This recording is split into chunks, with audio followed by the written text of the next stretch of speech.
Olá, alunos do terceiro ano do ETIM, tudo bem com vocês?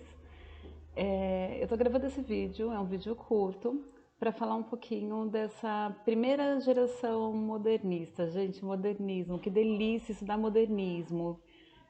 Curtam modernismo, porque ele vai até os dias atuais. E nos dias atuais a gente chama de literatura contemporânea, né? Mas ainda é parte da terceira fase, da terceira geração modernista.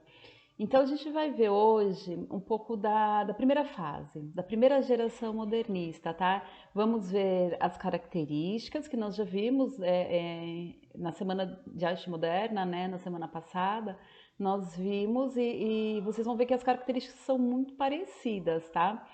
É uma escola, é um período literário, é uma vanguarda literária, tá? Cheia de inovações, cheias de influências. Então veio para quebrar mesmo, para desconstruir, para mostrar que é possível fazer arte de uma outra maneira, de escrever de uma outra maneira, sem seguir muitas regras, sem seguir muitos padrões, tá? Então a gente aqui no modernismo, por isso que é muito interessante, a gente está fugindo dos padrões, tá? Então, em todos os aspectos da arte, principalmente da literatura. Então, essa primeira fase, anotem aí, vai de 1922 a 1930, são 8 anos, tá? Dessa primeira geração, dessa primeira fase, aliás. E é o que? É desconstruir, é destruir. Essa primeira geração é tida como a fase da destruição. Destruição de todos aqueles conceitos, de todos aqueles padrões de escrita, tá? Do parnasianismo. E é uma fase de experimentação também. Então, olha só, desconstrução, destruição e experimentação. Então, os poetas, eles estão experimentando. Muita coisa vai dar certo, muita coisa vai ser ovacionada, vai ser tida como legal, bacana, vai ser seguida. E muita coisa vai cair em desuso, porque não vai ser tão interessante assim, foi só um momento de experimento e não vai servir, tá?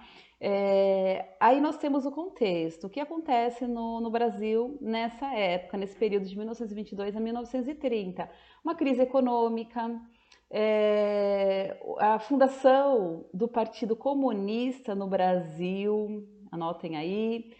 Aí nós temos São Paulo nessa fase como centro cultural e econômico do país, então isso também é importantíssimo colocar, porque foi São Paulo o berço do modernismo. Foi no Teatro Municipal de São Paulo que aconteceu tudo. Então é importante anotar aí. E o contexto também é a Semana da Arte Moderna. Não dá para deixar de lado isso. Então anotem tudo, porque é importante. Estão com papel e caneta aí anotando? Então, o contexto histórico foi esse. Agora vamos para as características do modernismo. O experimentalismo, como eu disse, experimentar de tudo um pouco na arte para ver o que vai funcionar, o que serve e o que não serve, o que não vai ser interessante.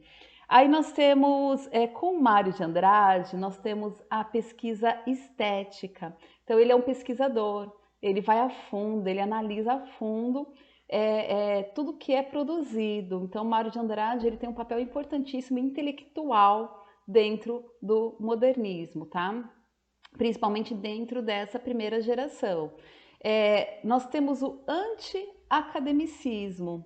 Então, como já foi dito antes, né, tudo aquilo acadêmico, aquela estrutura acadêmica, caiu por terra. Nós temos rompimento das estruturas do passado, tá? Rompimento com o parnasianismo. Nós temos a busca pela originalidade, nós temos crítica, nós temos polêmica. Então, vamos criticar, vamos causar polêmica mesmo. E tudo isso é uma característica bem própria do Oswald de Andrade. Então, não é Mário de Andrade, eles não são parentes, apesar do sobrenome, tá? Então, Mário de Andrade, ele já tinha uma característica mais intelectual, mais acadêmica, mais de pesquisa, tá? E o Oswald de Andrade já tinha um outro perfil, o de causar polêmica, ele era mais espontâneo, tá? Era tipo que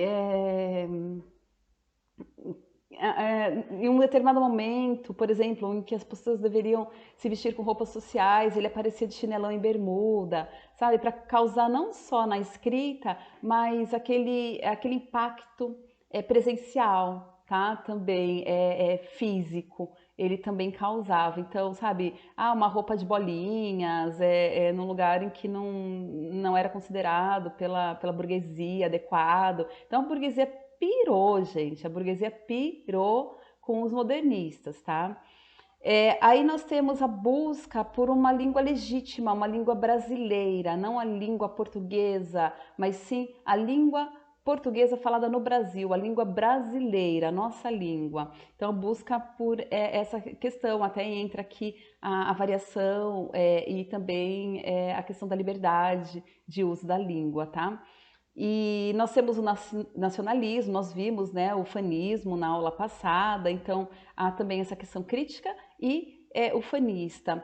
E nós temos liberdade formal, que seria não seguir os padrões, tá? Essa liberdade formal é criar novas estruturas, certo?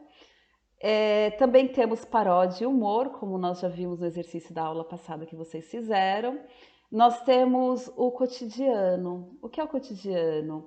Cotidiano é criar poesia, tudo vira poesia, tudo é um instrumento para poesia. Por exemplo, você acordar e escrever com batom no espelho do banheiro. Então isso vira poesia, isso vira uma coisa legal, uma coisa do cotidiano. Então, onde vocês acham que nasceram aqueles rabiscos no banheiro, em porta de banheiro? Vem daqui, vem do modernismo, sabe? Aquela poesia marginal, então criada assim no ônibus, quando vocês entram no ônibus, vocês olham no banco da frente, aquelas coisas escritas. Tudo bem que muita coisa ali seria aquelas coisas que a gente pode jogar fora, né? Que é considerado lixo, que não serve. Experimentou? Não foi legal, ninguém gostou, então vai pro lixo. Mas tem muita coisa, muita poesia em porta de banheiro e muita poesia escrita em bancos de ônibus, apesar de ser considerado, né, um vandalismo, tudo isso, mas tem muita coisa boa criada ali, tá? E isso a gente precisa aproveitar como arte. E a utilização dos espaços urbanos. Então, não precisa ser feito só a questão da arte, ela não precisa ser feita só em lugares específicos para isso, numa ópera, por exemplo, não. A gente pode usar. Quer ver um exemplo legal? Que a gente tem aqui em Iguape, a concha acústica. Então, é um espaço para a arte a concha acústica. Ao mesmo tempo que as pessoas andam de skate, caminham, ouvem música, falam de poesia, aí vocês vão dizer, ai, professora, usam drogas também. Pois é, então aí entra a questão do que a gente joga fora, o que a gente elimina, tá?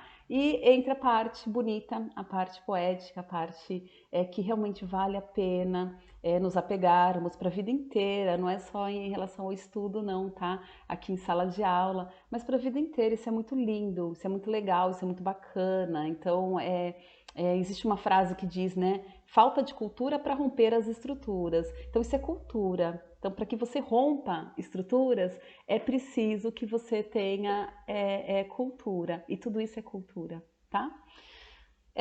Vamos lá, vamos falar de Oswald de Andrade. Oswald de Andrade é um cara agitador, um agitador cultural, tá? O cara é muito louco mesmo.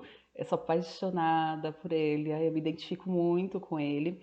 Ele é polêmico, ele é nacionalista, ele é satírico, era, né? Era satírico, era irônico, era contra qualquer convenção estética e social. Então, como eu disse, né? Chegar de chinelão, é, ou então, de repente, uma camiseta rasgada. Naquela época, gente, nós estamos falando aqui de 1922, chegar com uma camiseta toda rasgada, ou com uma camiseta com algo escrito, ou fazer uma bandeira e colocar, era exatamente isso, tá? E contra a estética social e a estética convencional da época. Então esse é o Oswald de Andrade. Aí nós temos o Mário de Andrade, são duas figuras importantíssimas nessa primeira geração. O Mário de Andrade era mentor intelectual desse grupo, tá? Ele era pesquisador, ele tinha uma coisa técnica. Então, a escrita dele, apesar de quebrar essa barreira com o parnasianismo, havia estudo naquilo, tá? E ele estudava também as questões do legado nacional, do legado da história brasileira. Então, ele a fundo, ele pesquisava sobre a história brasileira para que ele pudesse criar. E isso não tem preço, isso é fantástico.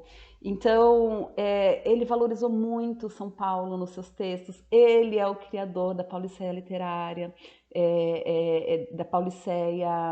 Ele faz um texto muito legal que se chama Pauliceia Desvairada.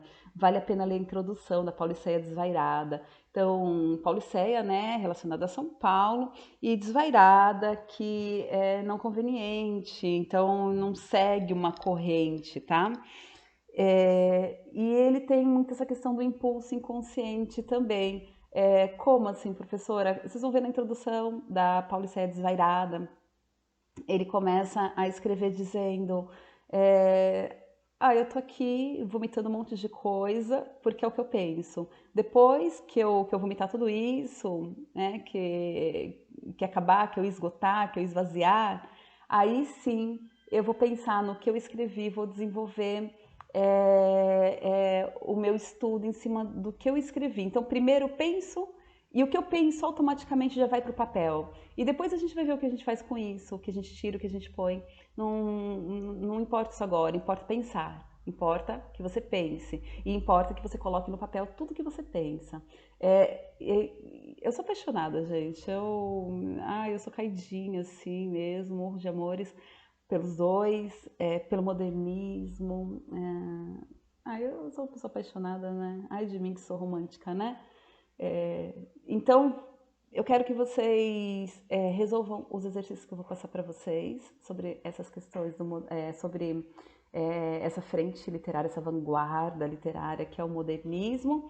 E nós vamos ter dois momentos. Então, vou dar uma atividade primeiro, nesse primeiro momento.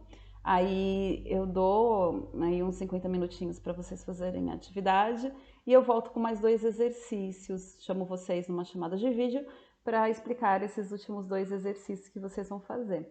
Então, vamos nos dedicar ao modernismo nesse momento. Se entreguem, gente, se entreguem. Se apaixonem também.